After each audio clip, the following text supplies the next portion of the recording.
Okay, let's just confirm it one more time here. Alright. Napa 500 is Atlanta. Pop Secret 400 is Rockingham, I'm pretty sure. And then Phoenix and Homestead, and then we end the season on Daytona Beach. So that should be a meme and a half. But we can't let our guard down. Atlanta, I was terrible at. I had just no pace at the start of the season, so Golden Setup's gonna have to pull through. Oh, there's 0 left bias. Oh, no wonder we suck so much. No wonder we suck so much. It was 0 left bias. Good lord, dude. You could not be further off from the Golden Setup if you tried. I should have looked to see how many wins from the poll I had, too. Because I kind of do have the fear that we're not going to be getting the poll in this race. But we have 5 races to go in 2002, so I have to win this race if we're going to get the thing. Like, this is it. Like, we are at the point where it's... Oh, it's not turning. We're at the point where it's not turning. Oh wait, that's every race. We're at the point where I need to get every win in a row to get that 5 in a row thing. I cannot miss a win. But this is in fact new Atlanta, new for 2002. New for 2002. Atlanta. We're all the way off the track, but that might actually be the correct lane. Interesting. Possibly that was the correct lane anyway. Well, we're going to get to the line, and we're going to be on the pole. Good. That excites me. This fact excites me. I am aroused, if you will. Best lap is a 30.0, so I think we shattered that record effectively. Yeah, there was no way we were going to get that if I didn't do the Golden Setup, by the way, because that was barely better than Ken's in second. The 22 car. No wonder I qualified dead last in all those races, because you literally needed the best possible setup in order to get poles. That is insane.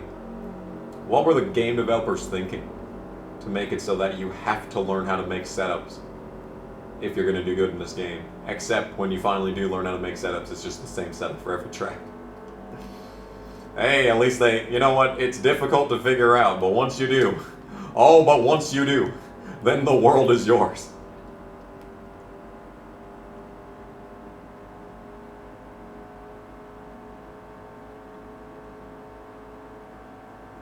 And we're gone. Very nice. It does feel good to be a cheating McDouchebag. You know, when it's you that's the cheating McDouchebag, it does feel rather nice. I will say that much. So I was thinking about something during the Martinsville race, and it's the fact that I had NASCAR Thunder 2004 on PS1 when I was really fucking little, alright? I'm talking 2nd grade. Yeah. Those years. And I played it a lot. It was like, well, I didn't have a lot of PS1 games. I had Thunder 04, I had Vigilante 8 Second Offense, I had Twisted Metal 4, all very good games, mind you, but it still wasn't a lot. Like, there was this one dude who was hitting on my mom that came over one day and brought me 7 games, and that effectively doubled my game collection that day. Man was a Chad. I wonder what he's up to now. Hope he found himself someone special, because man deserves it after giving me 7 fucking video games. That's not even the point of the story. The point of the story was that I was going to talk about how I've been playing NASCAR Thunder 2004 on PS1 for almost my entire life. And when I got it on PS2, I was terrible, because the physics engine was just removed enough from NASCAR 05 to be completely different. And I just had no, I just had no grasp on how to do it. And plus, you couldn't have assists in career mode, or auto brake, or whatever, something. You couldn't have assists of some sort in career mode. So I was like, oh, well, as it turns out, I actually suck at NASCAR games, so maybe not. And I put the game down for several years. But, in an ironic twist, NASCAR Thunder 2004 is suddenly probably my best game. Next to NASCAR 08, maybe. Which is weird, because you'd think for how bad that I was at NASCAR 04, and just like But the crazy part is that it's a time paradox, because I played nothing but NASCAR 2004. That was my only NASCAR game besides NASCAR 96. Besides NASCAR Season 96 that I had. So, and I played it for a long time. I only ever listened to Little Know It All by Iggy Pop and Sum 41. That was the only song I'd ever have on. It's a good song. I don't care, dude. The late 90s, or 90s as a whole, and early 2000s Iggy Pop, like basically that entire 20-year period from the Passenger, 40-year period from the Passenger to Gardenia, or post-pop depression. Yeah, there it is. That's what it's called. You're down on fuel. That's the... Well, actually, Iggy Pop released another new album, I think, and I haven't listened to it yet. Because that other one was from 2016, and I never listened to it until like last year because I didn't know that it existed. And it's great. It's so good. It's a great album. But yeah. Anyway, we're fucking murdering them. I didn't think we'd be this... I knew we'd be good, but I didn't think we'd be this good at Atlanta. So, I think the last time that I recorded, I talked about that I finally got the Fallout 3 Platinum Trophy. Well, I got the Mafia 2 Platinum Trophy now, and I also got the Sims 3 Platinum Trophy. Oh god, I need to pit. Oh my god, I forgot about pit road. Uh-oh. Uh-oh, we don't have much gas. I completely forgot that we need to pit in this game. Oh, we're gonna run out. Yep. And we're out of fuel in turn 1. Alright, that's a fucking issue. Hopefully I'm still fast enough. I mean, we're coasting. The car's not shaking too much. Oh, we have no pace. Uh-oh. I fucking forgot about pit road. Well, you know what? This is actually a good thing, because this means it's going to be easier to get down pit road, because we will not be going as fast. So I can't kill myself entering. Except the problem is that we still have fucking 2 more pit stops after this.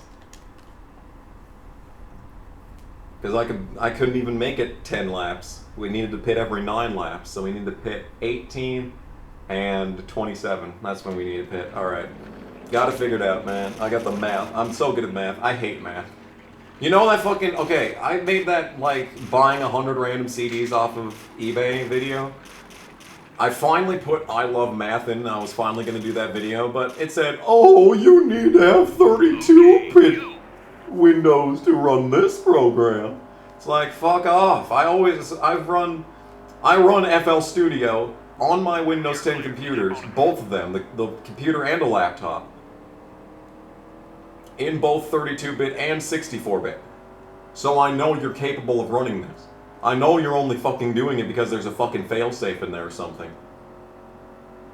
that just detects the fucking bit rate of the fucking computer. It's like, fuck off, dude. Run the game. I haven't put in the French culinary one either, so I'm guessing that one's going to have the same fate. And there was another thing that I wanted to do for so long. I've been looking for it for so long that I wanted to do, and now that that didn't work, I'm going to be like, oh, that's also probably fucking 32-bit. So probably even if I did find it, even if this entire like 3-year-long saga of trying to locate this terrible game, even if I fucking find a copy, it's still gonna be like, oh, you can't run this, you fucking bitch. Can I like reset my computer and like press F5 so the BIOS comes up and then force it to run in 32-bit and then it would work? Do you think that would work? Comment section, help me out here. I need some programmers in the chat. You know something? I don't fucking understand anything in this fucking world, dude, because not only did Ward Burton win the Daytona 500 in 2002, but he also won another race at New Hampshire that year. He had 2 wins. Yes, he finished like fucking 21st in points, but he had 2 wins.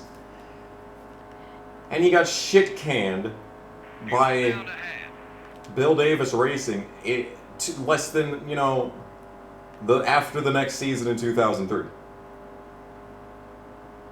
Like, dude, Trevor Bayne, still around, and he made a solid 15-year Cup Series career out of one Daytona 500 win and nothing else. Nothing else. And where was Ward Burton 2 years after his Daytona 500 win? He was at fucking Haas. And not Stuart Haas, just Haas. The worst version of Haas. Oh, yeah. Like, and then he went to the fucking ashes of Morgan McClure. It's like, dude, what? You're telling me this guy won not only the Daytona 500, but a New Hampshire race in the same season. And then he was just never relevant again. Fuel gauge. Never again was he relevant. After popping off just 2 wins. Dude, I don't get it. I mean, I do get it. It's, you know, the same shit that happens in every NASCAR season today, where terrible drivers are rewarded despite not deserving anything, and actually good drivers are on their fucking ass. Yeah, it's just nothing unusual here. It's pretty normal, actually. It's pretty standard state of affairs is what I would call that. Why did this guy pit? Oh, Jimmy, you've only pit specifically so I can run into you and cause another caution. That's what it is, isn't it? And since there was a caution, I'm sure that the pit strategy for this game is going to be completely ripped on its fucking head, because yet another one single person coming down to pit a lap before we need to pit. Can I get down pit road without dying? Yes, this pit road entry is way better than most tracks. Holy moly macaroni, I can tell you that much. Oh. This game is painful. We're fine. We're gonna come to the line and we're going to win again. You win again. That's what Brian France is saying in Victory Lane. Now, Bill France was still alive when this happened. And was still in charge, I'm pretty sure. Oh, I should have really gotten some thumbnail shots for that, because, yeah. Oh, I broke a track record. I just spammed through that. But I got a track record, I saw that. I'll have to pause that in editing to see what that looks like. North Carolina. North Carolina. Yep, it's North Carolina. This was the site of my first win at the start of the season. And we're back. We back. We back. But this time we're going to win it on pace and not fuel. Surprisingly, not my only fuel mileage win of this game. Alright, let's see that. Oh, the setup. It is terrible. There we go. That's more like it. Alright. Qualifying. It's qualified. Let's get the ball. Oh, man. But hey, now we can actually drive this track the way it was intended. Like, we've gotten all this knowledge gained over the course of this playthrough. So much knowledge has been achieved throughout this playthrough that now we've come back to the rock and we can apply all of the stuff that we've learned. Finally. We can apply everything that has been learned. I'm still not taking the inside line. How this car, you know, just drives like absolute garbage. It's a complete dumpster fire of a car. Oh, it doesn't turn. Oh, it doesn't turn. I don't think this is going to be a pole. I do not think we're getting the pole here. Never mind, you got the pole. We're on the pole. We're on the pole! Neat. That was 2 terrible laps, and I definitely do not deserve the pole. Let's take a look at how much I got it by. Oh no, we got it by a full second. Okay. Knowledge gained. Knowledge gained. I don't think Ricky Craven's in this game. I don't think I've seen the Tide Ride even once in this playthrough. I don't think that Ricky Craven is in this game.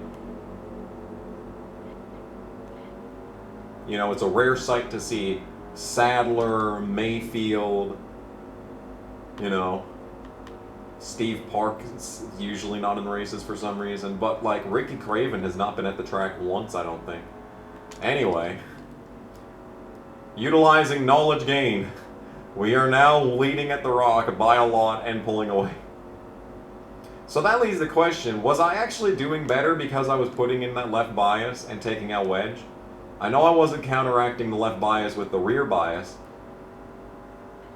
but like, you know.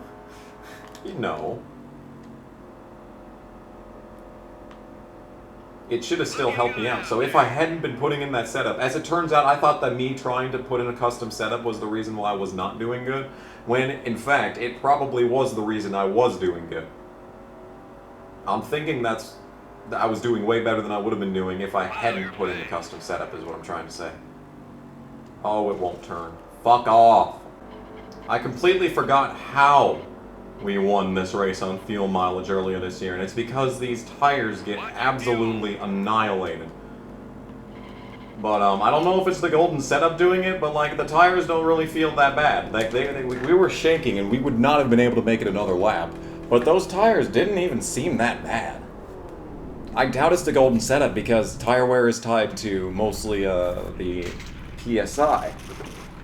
But maybe like adjusting the left bias and rear bias adjusts how tire wear works? I don't fucking know, dude. I don't fucking know.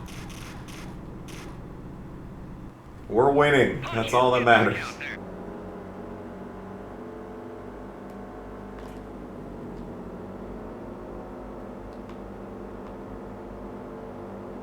Halfway on fuel.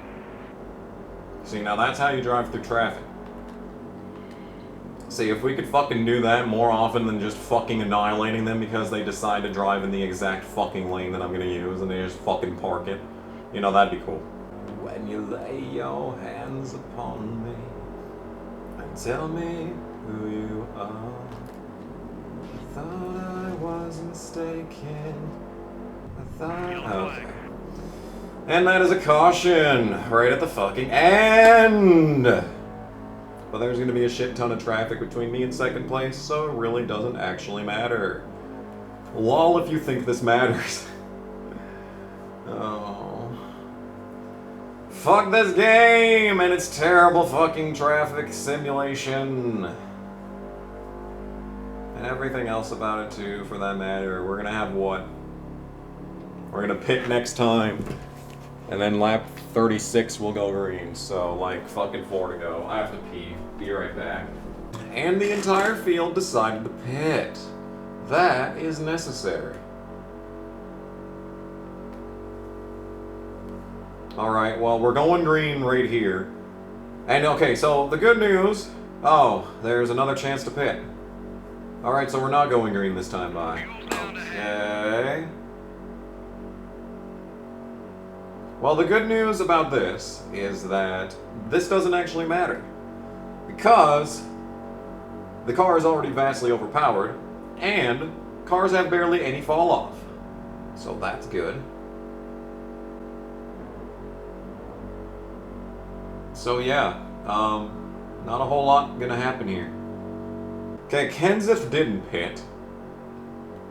Which, I don't know why. He just decided not to on this occasion. But we do have some separation between me and the rest of the field. Like I said, it doesn't matter. 3 laps, these tires are fine. The car is vastly overpowered. You know, all etc, etc. It's like you'd think this would be a bad thing, when in fact, we're fine.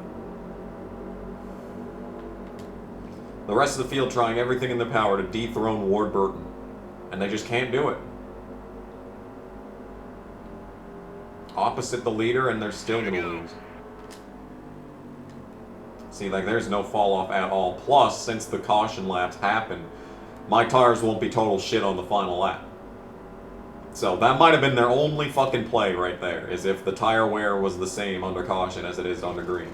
And if this car would fucking turn. See, that could have been the play. If my tires were still as bad as they would have been if we had gone green.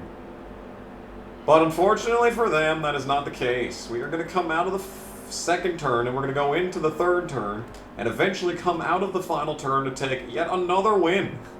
In this 2002 season for Warburton that has seen many wins, and many shots at winning 5 in a row. But this is the best of them all. This is the best shot of them all. Okay, so here's the broke a track record thing. Best qualifying time. Oh, we broke it by a margin. Oh wait, this is a personal one. This is the personal records. That's not even like the official records or whatever, like in the book, in the record book thing or whatever, you know? No, this is fucking the personal records. Also, I led every lap. So yeah, there's that. Oh wow, I'm in the lead by a full race. Crazy.